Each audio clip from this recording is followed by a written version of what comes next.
good evening. This is Colonel Joe, and today I am at the Leela Palace, New Delhi, where I am here for a tasting of Torres wines, which has just been concluded, and it was by none other than Mr. Miguel de Torres, who is the president of Torres Vineyards in Spain. One of the biggest winemakers of Spain and the most admired wine brand of the world. And I'm here to meet Mr. Torres. I have a one-on-one interaction with him. So I'm opening the door, and I think I'll be able to get some answers to questions which only people of his stature can answer. As you can see that I have entered the hall and Mr. Torres is seated over there. I would not like to come in that frame right now because I would like to get straight away answers from him. Welcome, Mr. Torres, to India once again. And thanks for sparing time for this interaction. I'm delighted.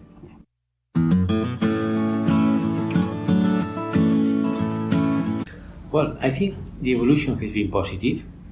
I've seen, only almost 2 days I am in India this time, that in the restaurant, in the hotels, when I go for lunch, for dinner, I see bottles of wine.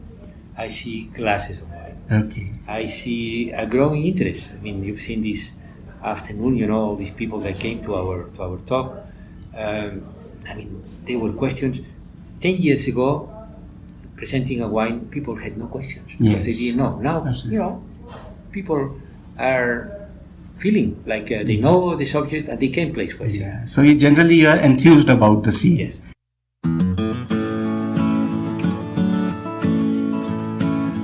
Well, regarding Indian wines, I didn't have the opportunity to taste wines these 2 days, but last year I still tasted some wines in Spain.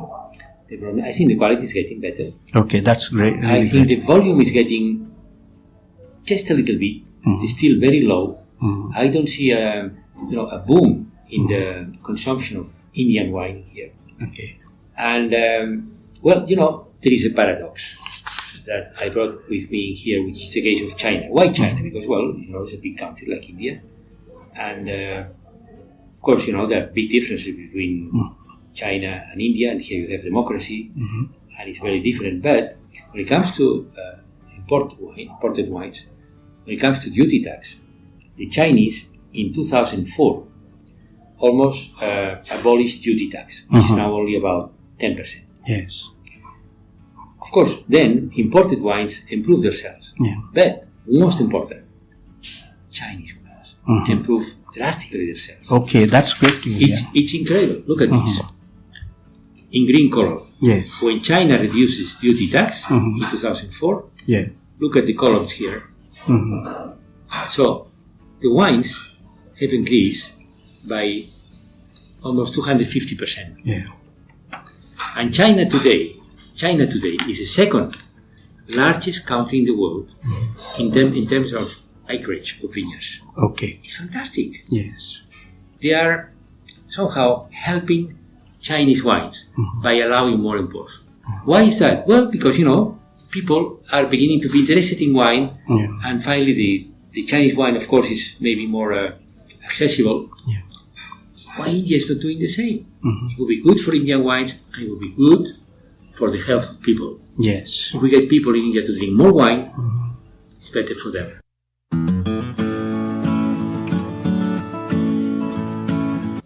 Well, the Paris Agreement, of course, I think has, for the first time, there was a consensus, among all the nations in the world to sign, this kind of agreement. But even if, in the case of the US, I think the US will come back to and in practical terms, US states and US companies are moving ahead and they are reducing their emissions. Yesterday in the Indian press, I read that California, 2020, every new building, new house, has to be totally sustainable. No emissions, make his own electricity with PVs, panels, photovoltaic panels. That's fantastic. Yes. What an example. What an example for the world. So I'm proud of having a small vineyard, my sister, in California. Okay. So this is the way. We have to be neutral. Yes. We have to stop producing emissions. Yes. Now Paris, I think it's just a very good intention, that probably will develop if we need more. It's not enough to reduce 50% the emissions by 2050. Not enough. Okay. It should be zero.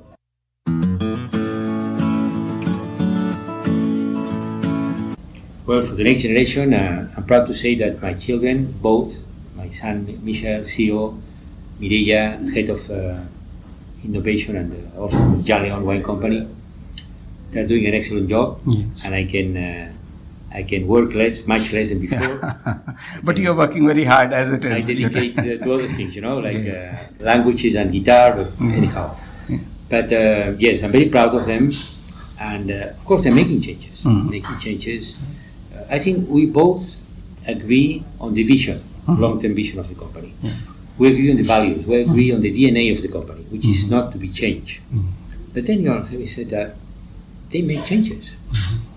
I'll give you an example. In the old days, when we bought Milmanda Casa, and then we planted in these days, when we made the first Milmanda wine, I didn't hear the market.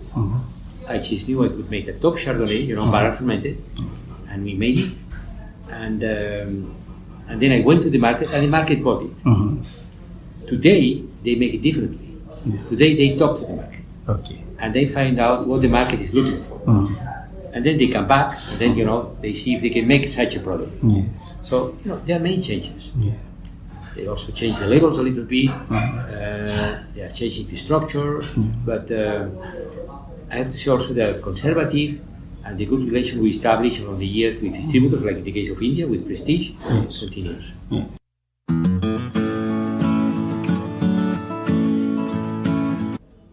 Well, I think, the Catalan problem, as we see it today, could have been avoided before with better will for negotiation from both sides.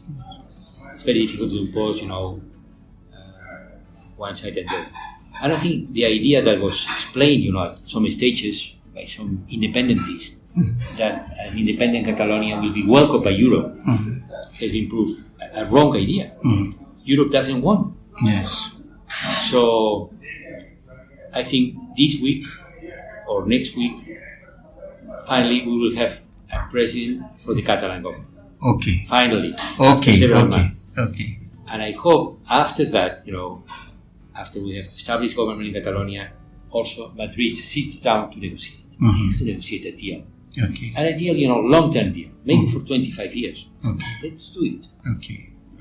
And we need also, to change a little bit the mentality of centralization. We don't like to have, for example, all the fastest speed trains. They go to Madrid. But we don't have trains like this still. If I want to go to the north, I want to go to the Valencia or to Alicante. It's not the case. Everything goes to Madrid. Well, they should change that. Why not having, an important part of the government like, Senate? Why the Senate could not be based in Barcelona at least 6 months of the year? Give to Catalonia a bit more of relevance. And the King of Spain also, I wish. I know him. I know he will like to come more often to Barcelona once all these things are arranged.